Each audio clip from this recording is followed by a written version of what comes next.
Señora Presidenta, Madam President of the Congress of Deputies, dear Marichel Batet, Minister for Foreign Affairs, dear Jose Manuel Alvarez, President of the Latin American component of EuroLat, Mr. Dario Perez, President of the European component of EuroLat Assembly, Javi Lopez, ladies and gentlemen, the members of parliaments from Latin America and the Caribbean, ladies and gentlemen, members of the European Parliament, and all of the participants that are here in the 15th EuroLat Plenary session. Good morning to everyone. It is a pleasure as the President of the Spanish Senate and of the upper chamber to welcome you for this extremely important event. All of us here today in this session understand the importance of bi-regional cooperation and multilateral relations and the importance for the future of our peoples. This is something that is clear, and we need absolutely to focus on this type of arrangement. EuroLat, dear friends, is a very powerful initiative, extremely powerful. Since 2006, we have been focusing on multilateralism. That is clear. Yet we recognize that for this to be sustainable over the course of time, we need to have common initiatives for concerted action and mutual cooperation, a de facto solidarity, as it were. The president of government, Pedro Sanchez, when he inaugurated the summit last week, he stated, our president stated, and it is time for us to renew our trust in the value of multilateralism and in the peaceful resolution of conflict in the United Nations and in the protection of human rights and respect for territorial integrity of countries and the freedom of peoples. He added that we have a common mission here, that we must build prosperity and do this in a way to create societies that are fairer. This means that the bi-regional relations should be an opportunity to transform our economic progress, as the president of the government said, into social cohesion. These statements show the fundamental belief in the Spanish government that our relations are much more than just trade relations, much more.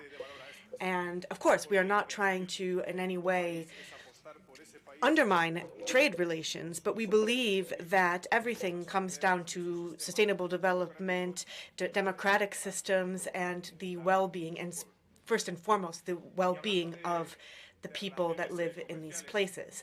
Trade relations, yes, and I should like to use this forum to state that, yes, well, we all know this is something that we all feel strongly about. What is important is that our countries, respectively, focus on structural reforms of the World Trade Organization to make sure that it becomes more effective, more transparent, and that it makes the world's trade system that is open, fair, equitable, non-discriminative, based on the common rules that are enforced. Now, along the lines of these statements, I'd like to turn now to the President of the European Commission, Ms. von der Leyen, who stated that there is a context that exists now and a future, stating that the European Union is back in Latin America. The parliamentary world, too. And it's important for us to strengthen our links, this potential for dialogue. And this is something that has been shown at the summit of heads of state and government of the European Union and of the Latin America and the Caribbean, EU CELAC. And this is a second sign of that here at this parliamentary meeting. Lest we forget, our countries account for a third of countries present in the United Nations. As Charles Michel, the President of the Council, said, we shan't forget who we are and what we represent. We represent 1 billion people, 20% of the world's GDP. This, ladies and gentlemen, my colleagues, this gives us an indication of the place that we hold in the world. The message of the co-presidents at EuroLat reiterate this same belief. Javi Lopez said, we need to be able to take advantage of all the things that we share, but without making any asymmetry more rooted, and we need to look for that social convergence. All of the recommendations of the summit state what we have been saying for the last years, amongst other things, in relation to our desire to strengthen our regional cooperation and to consistently hold EU-SELEC summits, support to regional integration processes in Latin America and Europe, the importance to strengthen trade relations between both regions, to invest in policy that strengthens the regional strategical approach that aids in economic growth, social growth, green policies, and that will lead to sustainable development of our society. And when it comes to our cultural undertakings, we also need to strengthen cultural dialogue as well as fight organized crime and drug trafficking. We are very much cognizant of the fact that the situation is complex, perhaps more complex than ever, and therefore we have to prioritize multilateralism that is based in a rules-based system. The European Union, over decades now, has been using its voice to make a strong call for this aspect. Our bi-regional organization continues to reiterate that only a system that respects human rights, that is based in peace, and that respects international law as well as territorial integrity can prevail. Friends, this world is not simply a complex one. It also is being affected by conflicts around the world. None of our institutions may take shelter from that. And I'm not speaking just of the pandemic. There has been, of course, inflation, the health crisis, the energy crisis, as well as abject poverty that has an impact on sustainable economic development that has led to a widening of economic gaps. Whatever the case may be, I should like to underscore the fact that, yes, crises affect all of us, but some bear the brunt of that more. Those from communities and peoples that are more vulnerable bear that brunt. Now, we all have a level of risk. In the pandemic, we know that the elderly and the poorest felt that the hardest. The war affects young people and the poorest. And the economic crisis usually has a huge impact on the poorest and on women and on children. Now, these are not prosaic remarks, but an expression of injustice. Members of Parliament, it is possible to change. In policy, there is always, and in politics, there's always an alternative. Indeed, we can build a better world, a more inclusive one, a fairer one, a more sustainable one. But we must act to do just this. Indeed, supporting UN initiatives for restructuring debt to mitigate the social challenges. If we add a reiteration of the Sustainable Development Goals, that would be a step in the right direction. I firmly believe that Sustainable Development Goals, all of them, are absolutely of essence, and time is pressing. We need very much to make sure that, yes, of course, we have divergences, we know they exist, and sometimes they can help us to come up with the best possible solution. But I share this idea that the SDGs and the fact that we need to meet them is crucial. I think each SDG is one that applies to all of us. They're important for some of our partners, and if they're important to our partners, they're important to us. And we will only be able to meet all of them if we can meet them across the planet. We live in a world where uncertainty is a part of our everyday life, in our governments and in our institutions, and most importantly, for our citizens. Our mission is to bring clarity where there is disinformation, bring legal certainty where there is a vulnerability of those rules. The world is complex. Complexity is not an excuse, but a demand, and therefore we have to understand that there must be advantageous interdependency, and sooner or later we will have to come to a reckoning for this with this security, and not just issues related to conflict, but autocratic and populist movements. We know that there are some things that are of absolute importance. The first, strengthening democracy, friends, is something that is built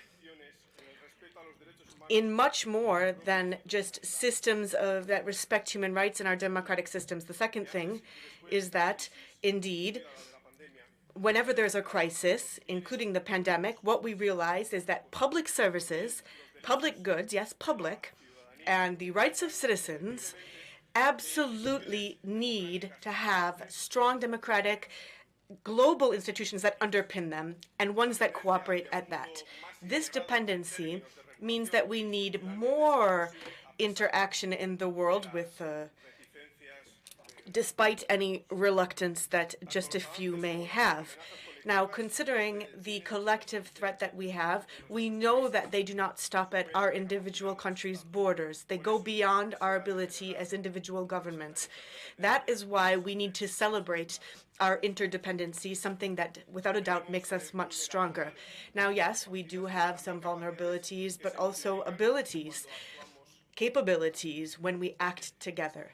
It is clear that we have no one-fits-all solution, but we do have the capability to continue to work and to not just give in to popular sovereignty. Now, as we know, democratic institutions are the ones that assist us in building decency, and parliaments, at that, are those that are the most responsible for this. Democratic institutions do not protect themselves on their own. They protect themselves through our daily commitment everywhere we are, at all times of day, and in every place that we be, in our attempts to safeguard them. Thank you to one and all. Welcome to the 15th EuroLat Plenary session. Welcome to one and all. Thank you.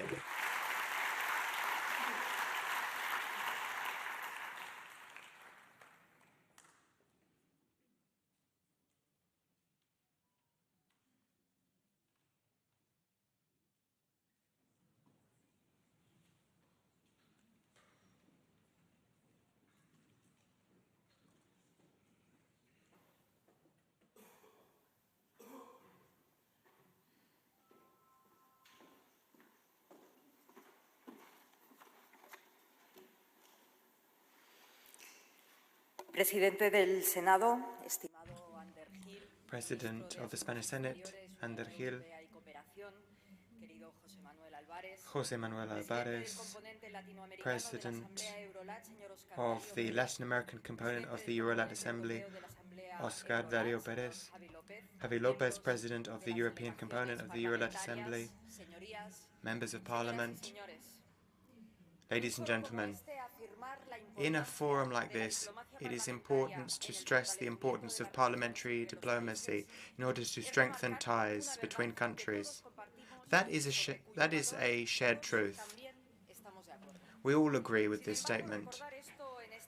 However, as we remind ourselves of this during the 15th EuroLat Plenary session, it does have special meaning because the background today of EuroLat ties can be traced back to our parliaments. Next week will be the anniversary of the Parlatino European Parliament summit, which was celebrated back in 1974 in Bogota. It was a dark time back then. Many countries were still shackled to dictatorships. But on both sides, there was an awareness that there needed to be a movement of convergence and a movement towards democratic values. It was the first bridge built between the EU and Latin America, a parliamentary bridge. It was the beginning of a story which was pushed by governments, diplomacy, and economic actors, and it has continued to become deeper over the decades. We know that our regions share a deep history and shared culture. These are factors which mean that we see our shared ties as natural. But in my eyes, what is truly important, what is truly significant about our relationship, more than past steps, is the fact that we have shared affinities, shared elective affinities. We, on both sides, defend the major values of our time. We know that according to different surveys, that 50% of Latin Americans see Europe as its preferred partner, and 2/3 of those surveyed think that their country has good ties with the European Union. This close relationship enjoys a solid basis. We are regions that believe in democracy as the only way of governing that is in line with the values of men and women. Human rights are the language by which we speak, and we do recognize the challenges we have as political communities. We must combat poverty. We must deal with inequality, which is growing in our societies. We must clamp down on discrimination. We must move towards greater gender parity, and we must strengthen institutions. We must protect global goods. These selected values have been shared by parliamentarians on both sides for more than 50 years. And today we are further strengthening those values in this important 15th EuroLat Plenary session. It's an important session for twin reasons. We are facing a global context packed with uncertainties, and at the same time we share a common EU-Latin America agenda. The old balances are shifting, and there are new balances. It's no longer the bipolarity of the Cold War, nor is it the time of the expansion of democracy after the fall of the Berlin Wall with greater democracy. There was a time when there was a lot of liberal optimism. Some even called it the end of history. Now we see competitiveness between the US and China, but we need to work together in order to deal with major challenges at a global level, such as climate change, the loss of biodiversity and ecosystems, deforestation, the need for water, and the need to deal with maritime pollution. There's also the need to ensure that our economies can withstand the digital transition. In these times, our alliance is essential. We are in favor of global governance, which is rules-based. We firmly believe in multilateralism as the most effective instrument in order to ensure that nations take concerted action in line with peace, security, and in line with international law. We believe that we need to protect nature and move towards global sustainable development. Above all, we are regions in which democracy prevails. We are cognizant of the risks that our democratic systems run. They are threatened by fragmentation, polarization, populism, fragmentation of the public sphere, of public discourse and debate. There's disinformation, weakening of social cohesion, and an increase in the gap between rich and poor. But we also know that if we are to strengthen a country, then, as the President of the Senate said, it depends very much on its democratic institutions. As we've seen, if an economy is going to generate wealth and well-being, then policies need to be stable, inclusive, and policies must respond to the imperative of the law. In my view, we must defend democratic institutions. Defending democratic institutions is a priority task for us now and for always. Respect and good functioning of democratic state institutions and rule of law are a guarantee of freedom and of the rights of citizens. It's through institutions that we can untap the potential of citizens so that we can achieve collective goals. Without robust institutions, there is no way to mobilize human willingness to ensure that we can protect common goods and achieve the goals that underlie our communities where we live together. All of this is part of Europe's identity and part of Latin America. On both sides of the Atlantic, we share the same democratic values. Despite any difficulties, despite the instability of some countries, there is a shared bedrock which we can rely on and which we could and should focus on and further strengthen. We're grappling with threats to democratic systems. Against that backdrop, we must strengthen our union. This is one of the very priorities of the Spanish presidency of the Council of the European Union, and this came to light and came to the fore on the 18th of July during the EU-CELAC summit. I believe that governments and institutions, companies and social organizations, and of course parliaments, can work together to further strengthen our alliance of values in favor of democracy, the rights of persons, and to ensure prosperity in our societies.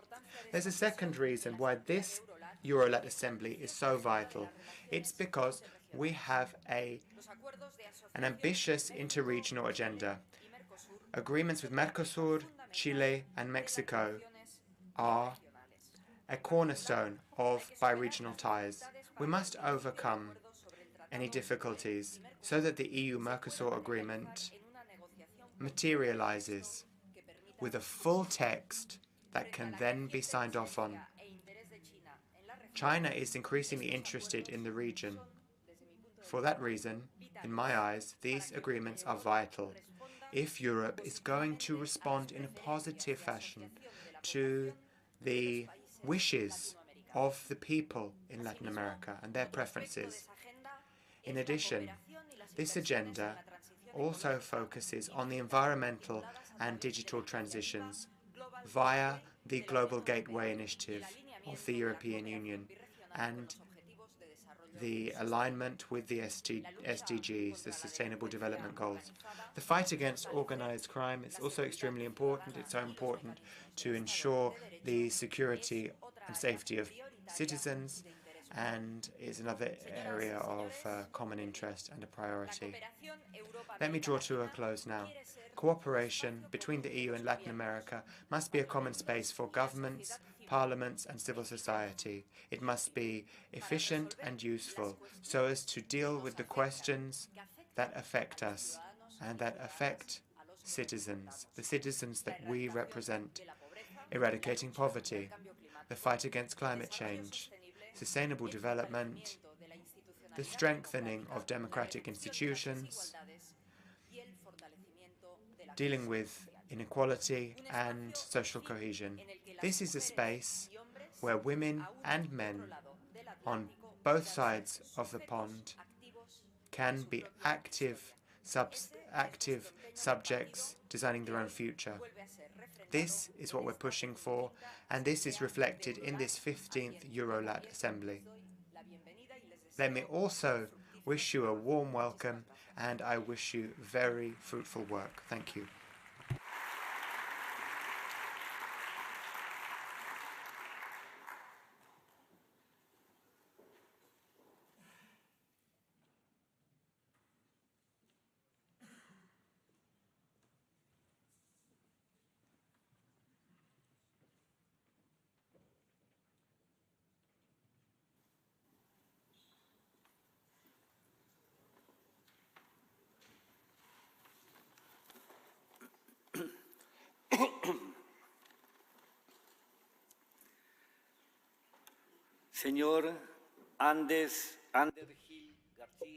Mr. Andergil Garcia, President of the Spanish Senate.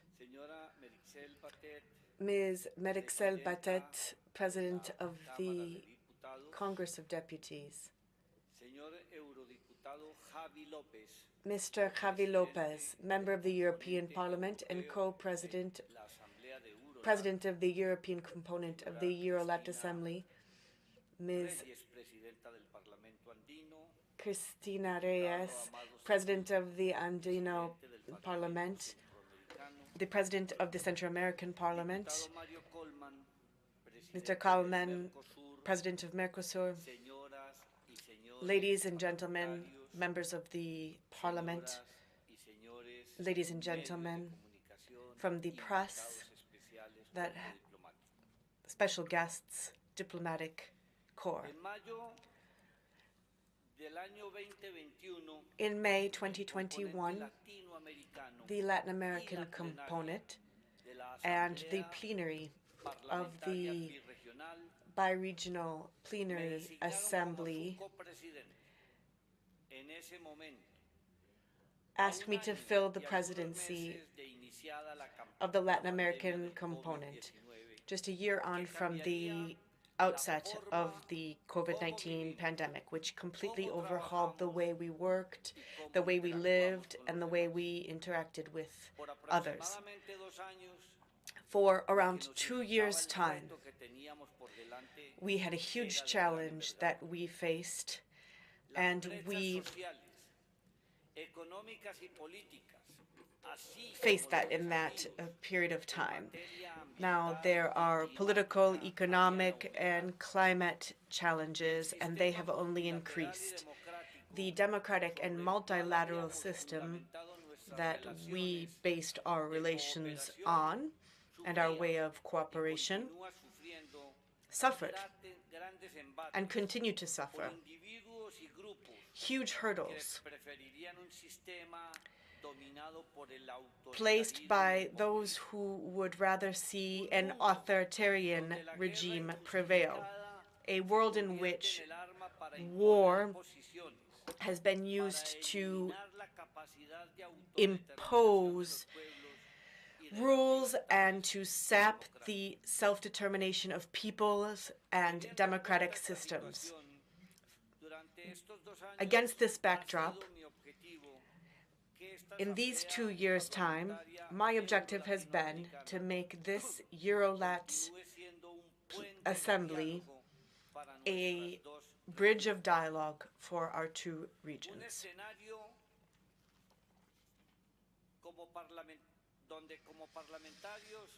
As members of Parliament, I wanted this to be a place where we could come up with a common agenda to face our common challenges, our triple climate change, as well as the achieving of sustainable development goals, amongst other things. But also a place where we can come up with relevant recommendations and calls for pertinent action, such that our governments and our regional and interregional and international organizations can craft the right policy and come up with the right legislation to meet the requirements of our peoples. In these 2 years, the agenda of our EuroLat Assembly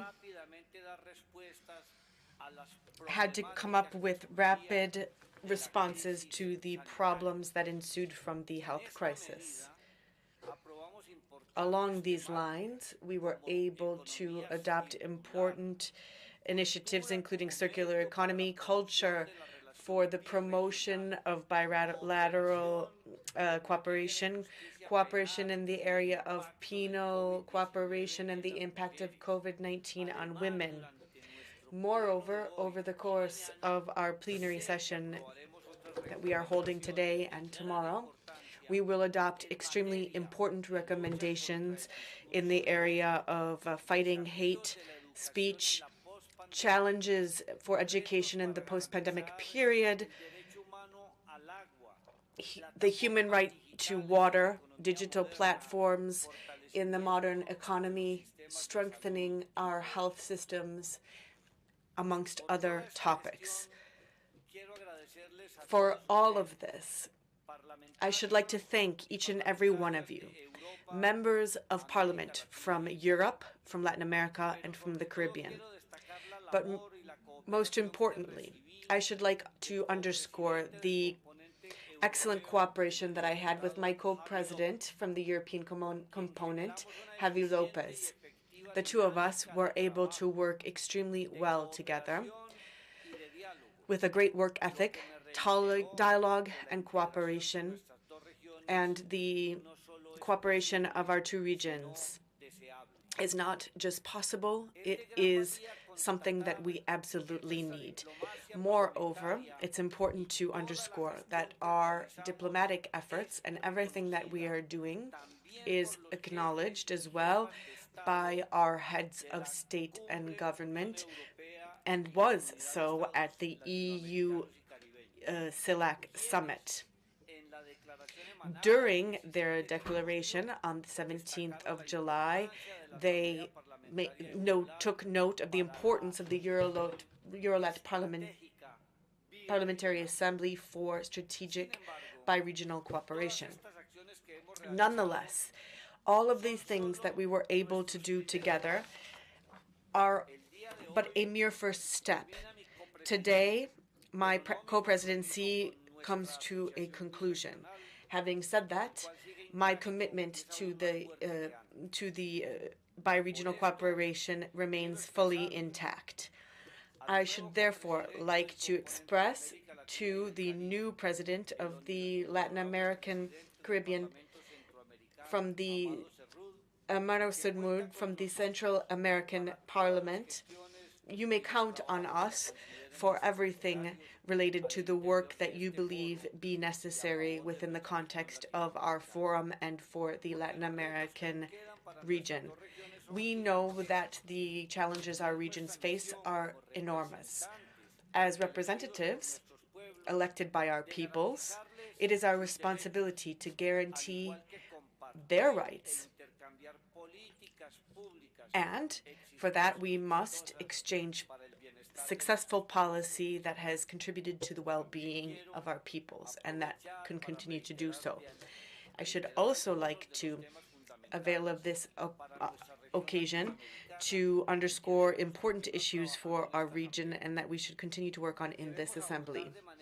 We must, in a comprehensive way, look at the triple climate crisis: climate change, biodiversity loss, and contamination, pollution.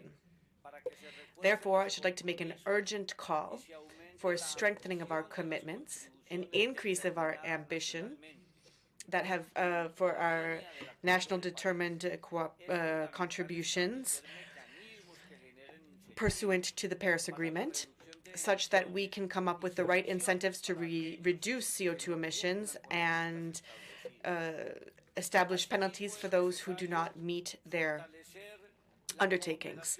Moreover, we must strengthen bilateral cooperation in human mobility and education and health.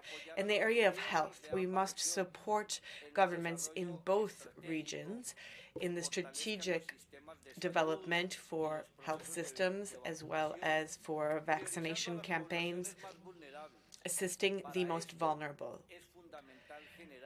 It is of utmost importance for that purpose that we come up with a universal approach and guaranteed access to vaccines, as well as to medicines, and the liberalization of patents. Moreover, we need to come up with strategies for a deferral of debt repayment or restructuring of that debt. These policies should be conditioned on the fact that there will be investment in priority sectors: education, health, the environment, and climate action. Moreover, reestablishing our productive system. Over recent years, we know that we have seen this need for a full reactivation of our economies. Now, we know that access to education was hardly hit during the pandemic. Therefore, we need an uptick in investment, making sure that we prioritize basic and early childhood education, looking to quality, inclusion, and full coverage. We should look into the possibility to having a bi-regional university diploma system, using Arcosur from the Mercosur program as an example. The Andean Parliament has used this in its university networks for the establishment of internationalization of upper education, as well as mobility for professors and students. To fight food insecurity and hunger, we should come up with a seed bank, traditional seed bank, non-traditional seed bank. The speaker corrects himself: traditional seeds, organic seeds, to protect our biodiversity and the resistance of our plants, establishing incentives for small-scale farming, local farming, as well as the improvement of our farming techniques. Moreover, we need dignity, inclusion, and protection of human rights when it comes to migration in both regions, such that we can support governments in the European Union and Latin America and the Caribbean so that they develop strategies as well as rules that assist in migrants' access to social security systems or fair labor and fair jobs that are free of any type of discrimination. Also, should work together for those solutions to our common challenges. Bi-regional cooperation, the commitment of our countries are fundamental to be able to move beyond these challenges and to move towards a more sustainable and prosperous future. This bi-regional assembly is fundamental for sharing ideas. But the greatest challenge that we face is to move from words to deeds, from what we say, to make sure that we place all of these items high on the agenda of our governments and our regional and bi-regional fora. The only way that we will be able to make sure that we achieve what we aim to achieve is to take our statements and make them a reality such that they have an impact on our populations.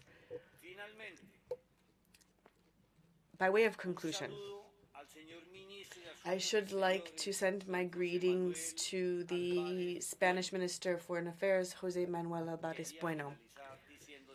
And I wanted to say, Mr. Minister, I'd like to conclude on this, and ladies and gentlemen, thank you to Spain. Thank you to Spain for all that it has given us and all that it gives us. Thank you.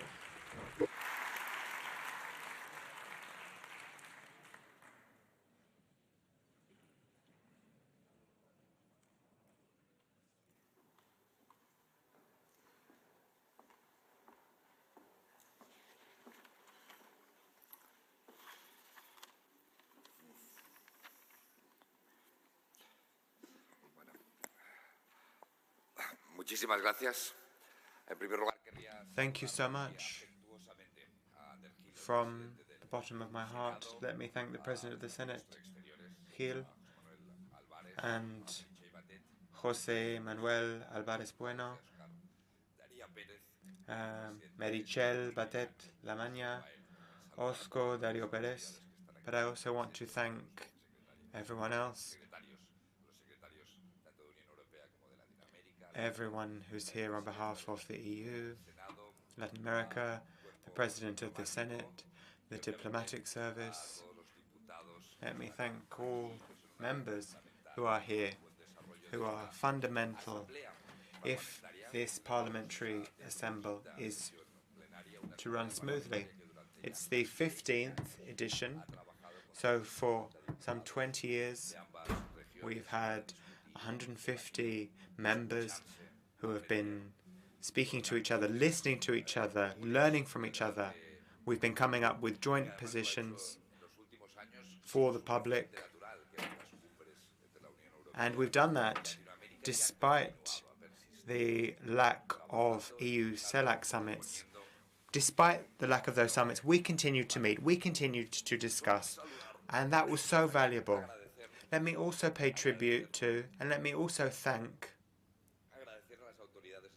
the Spanish authorities and the Spanish government and the Spanish Senate.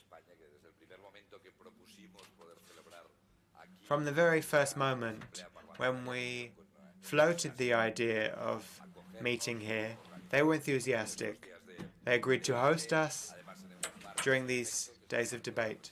And it's the perfect time to do that. It coincides with the Spanish presidency of the Council of the European Union. So I'd like to thank the Senate, the Minister for Foreign Affairs, his whole ministry. Let me thank you for your patience and enthusiasm, allowing us to convene here today. 8 años hemos estado haciendo nuestro trabajo cuando Over the last 8 years, we've continued to work even though there wasn't high-level dialogue. There wasn't the holding of these summits between the two blocs. But now, as we meet during this 15th EuroLat plenary session, new life has been breathed into EU-Latin America ties. Hopefully, we've managed to contribute to that breathing new life. We saw the holding of the summit last week, and I think we need to appraise that summit at least. I'm so glad to say that it proved to be highly successful for both sides. Let me explain why. It was a success because the fact that there were none for 8 years means that merely holding one smoothly was a success. It was held, it felt natural, there was dialogue. So there's the fact that it was simply held. But then there was also the participation rate. 26 heads of state from 33 Latin American and Caribbean countries attended, and nearly almost all of the EU heads of state and government attended as well. And then the institutional approach. We all agreed during the summit that we need a more institutional approach. We need to be more institutionalized with our meetings. We need to have a calendar, a time frame, meetings. Fourth reason it was a success was that there was a declaration. Of course, it's always complex to draft a declaration. Some put stumbling blocks in the declaration's way, but some 70 countries signed it on the two sides. So that 70 signatories is equivalent to 1/3 of the UN. So it establishes a roadmap from the word. So it's completely comprehensive. So let me stress the importance of the work of the diplomats on both sides of the ocean. Then there's also what we saw, the direct consequences of the summit, a digital alliance for two regions.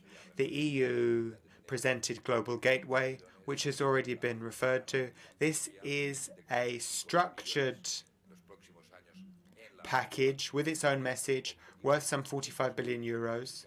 So it supports public policy such as the digital transition and the environmental transition as well. And of course, how can I not mention the role of the EuroLat Parliamentary Assembly? We were able to speak, to say a few words in the framework of the summit. So I would say that it was a highly relevant summit, a summit which aims to build bridges. And this is a world which firmly needs bridges. And since the last meeting of that summit, things have changed. Things have changed a great deal in the last 8 years. One of the assets, one of the strengths of our relationship is that we are a buffer in a turbulent world. War and peace. There's war and peace, where trade and energy and migration and information and technology are all weaponized among this porous border between war and peace, and it's very dangerous. We're also edging towards bipolarity. We're of course wrestling with great challenges such as food security, the energy crisis, the environmental transition, the existential crisis posed by climate change. And we need to reconstruct multilateralism, which is in the doldrums. So I think this is what the two regions said. And the meeting of the two regions, this is what we're all about, meeting, coming up with joint positions. And what we've shown is that listening to each other is a value in and of itself, because by listening, you learn, you show empathy, you understand the reasons that drive decisions. And it means that we are able to come up with joint positions. The EU, Latin America, and the Caribbean said 3 major things during this meeting. One was that they want to industrialize. They want to get added value from their raw material. It's not just about extracting the raw materials. As we saw in the past, there are risks linked to that kind of model, so you need to have value chains, and you can't do that alone. 2, a second message. Global funding mechanisms are needed to deal with the climate, because actually that's one of the few things that's working as part of the multilateral system. So there's been a lot trumpeted, a lot of said about global funding, but there's been very little delivery. So we need to have funding mechanisms. And we're hearing this message from a part of the world that has done very little to contribute to climate change, but is dealing with the fallout.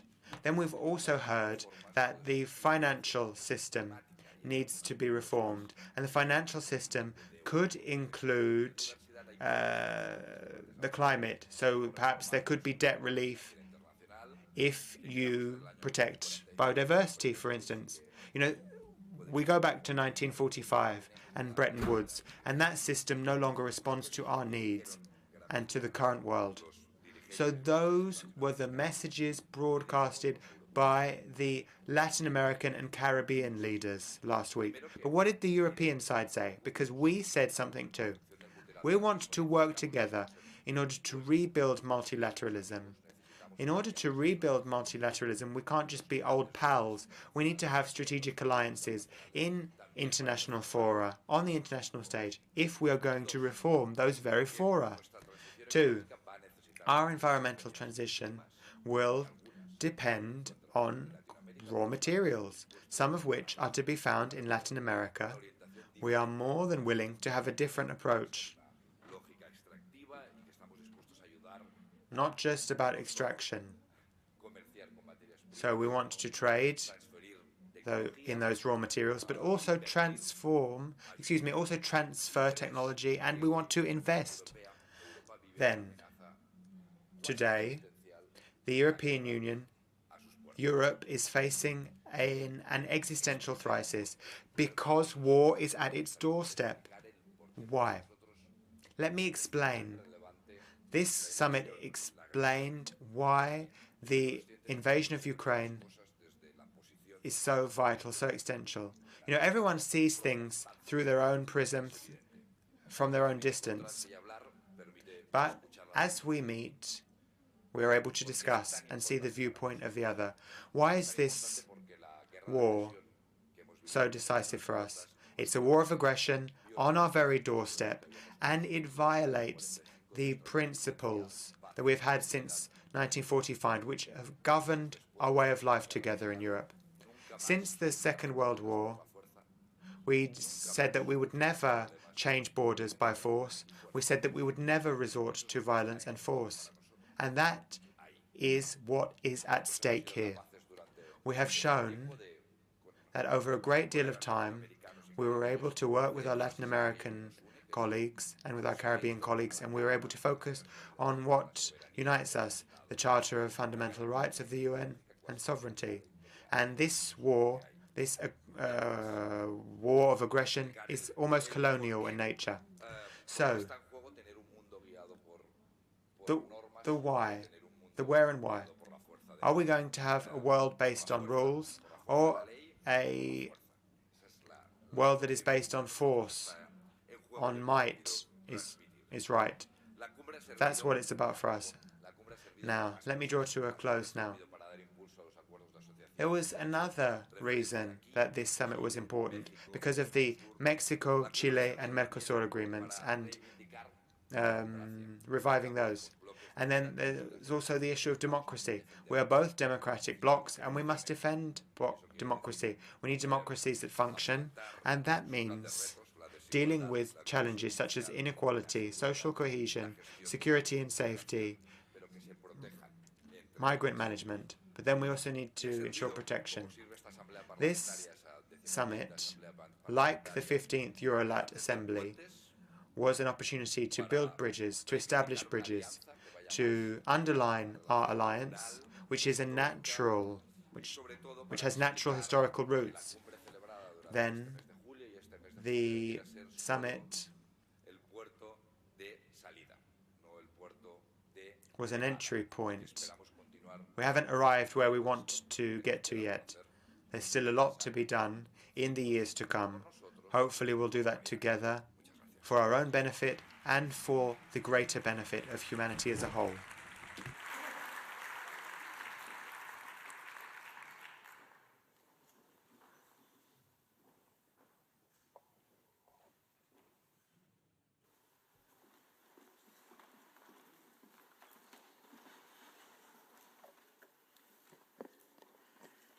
Querida Presidenta del Congreso, President of the Congress of Deputies, Ms. Meritxell Batet,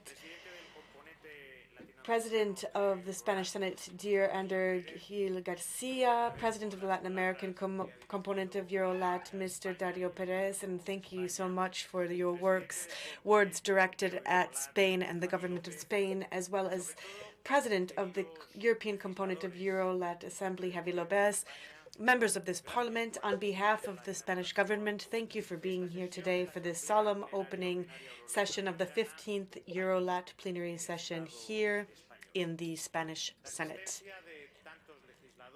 It is a great sign that there be so many members of Parliament here, more than 100. That is a success in and of itself.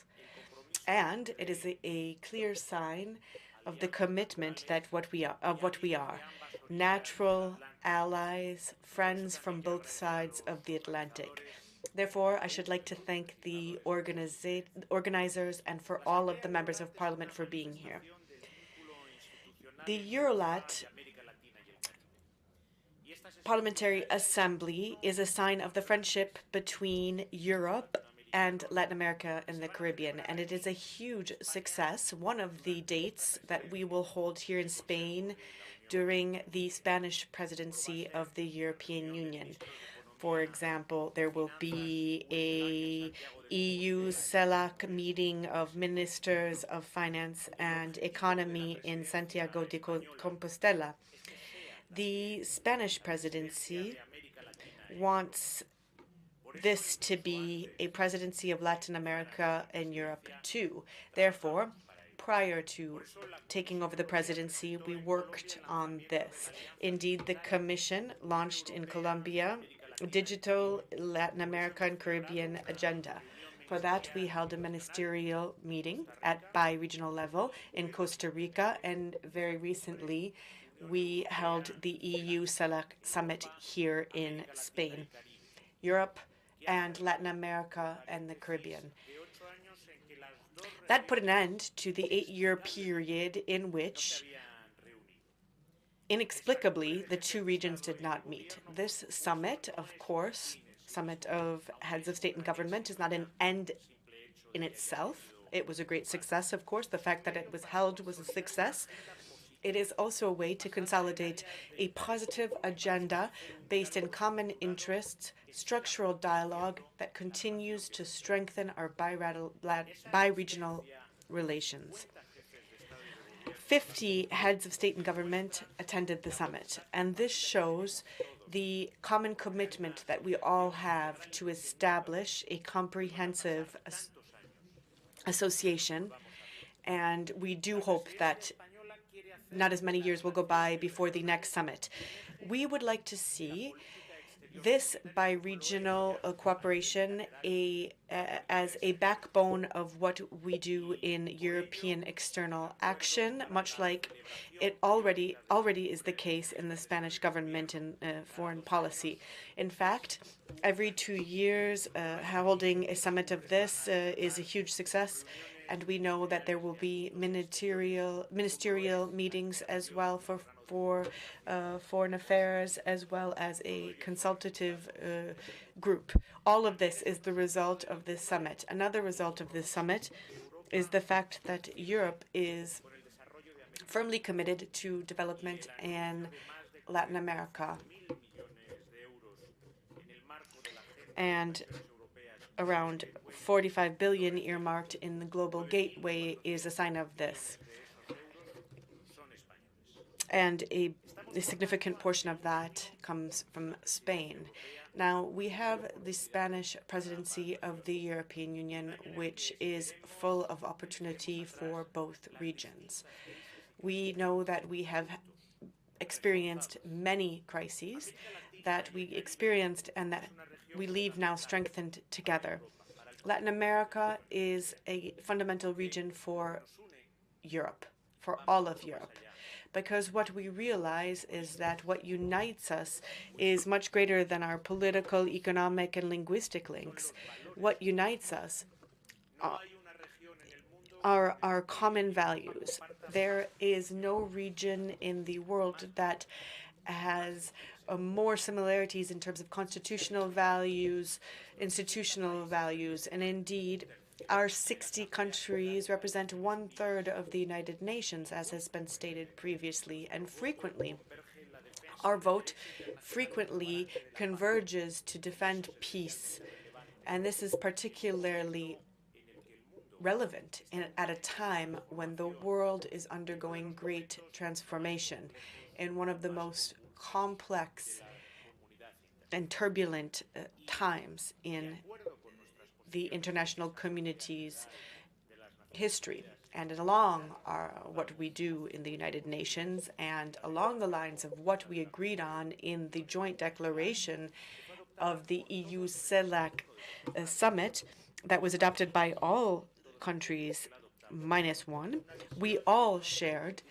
a vision of a rules-based multilateral organization based on the sovereignty of states, of the territorial integrity of countries, a rejection of war as a way to resolve conflict between states, and also based in the desire for a fair peace for Ukraine pursuant to the Charter of the United Nations.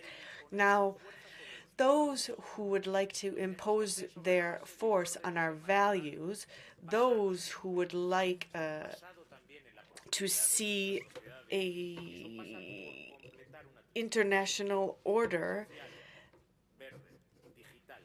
that is a rules-based international order. Well, we know that we're going to need this to be fair and green and sustainable. And these trade agreements that are currently being negotiated between our two regions as allies, as partners, we will be able to do this together, meaning that we will be able to establish a world that is based in sustainable development, that revolves around human rights, of respect for the environment, and a future that will contribute indeed to these agreements that we were able to strike during the head of state and government summit. For example, we struck one with Argentina on energy, with China on value supply chains for raw materials. No doubt, this will assist in a structured way,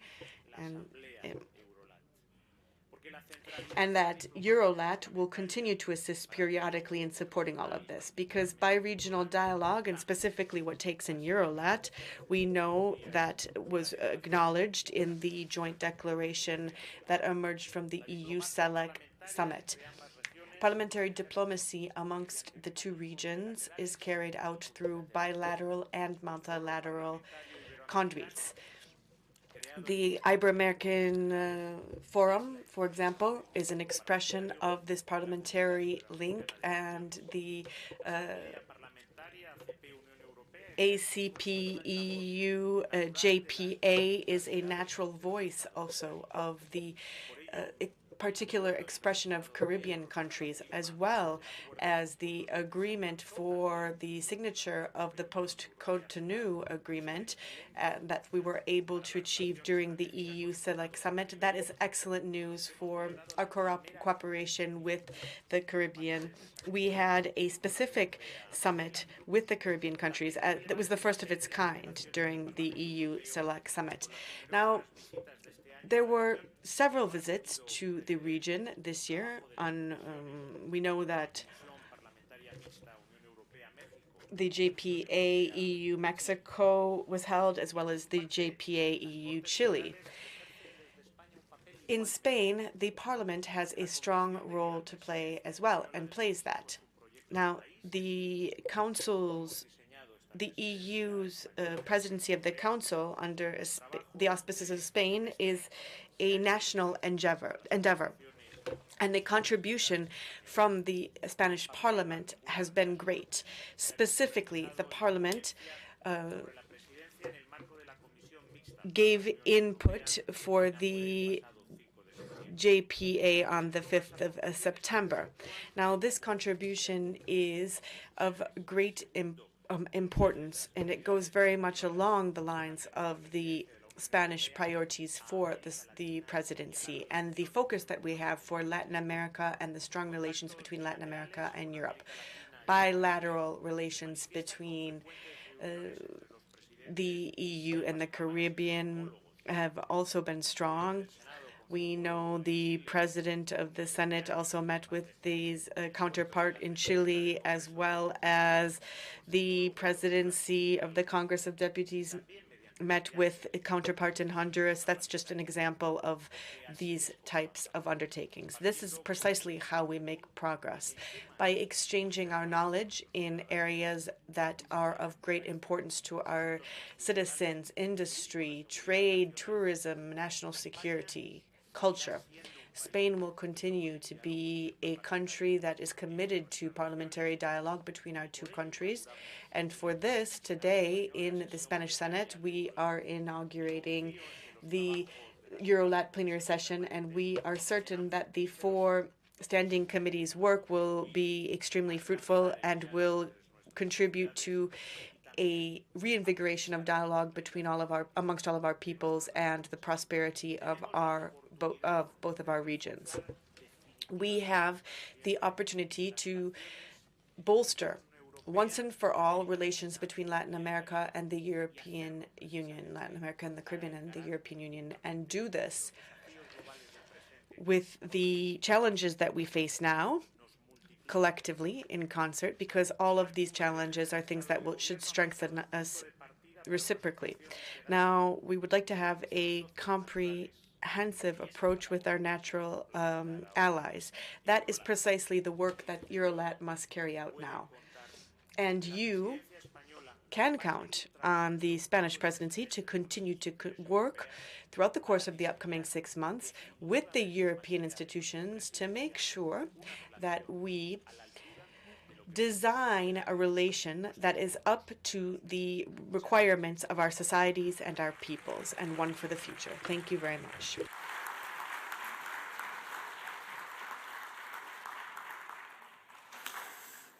Muchas gracias. Con las palabras del señor ministro de Asuntos. Thank you very much to the Minister of Foreign Affairs. That means we now conclude this inaugural session, this opening session. I want to thank you for being here. So we're bringing the lunch forward to 1:30.